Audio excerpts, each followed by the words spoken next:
Matt Pete here with Transhield, and today we're going to show you how to measure your boat for a Transhield cover.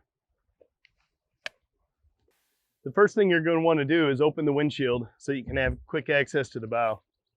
In this case, I'm going to use a friend to hold the tape measure in the front.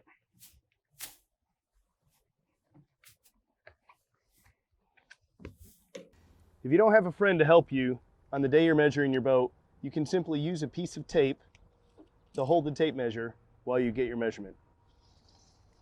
So this boat measures 17 feet 7 inches. I'm measuring all the way to the very back of the boat. If your boat has a swim platform or an extended ladder, be sure to include that in your measurements.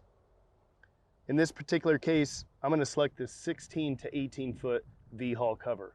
For all things equipment protection related, check out our YouTube channel or transhield-usa.com.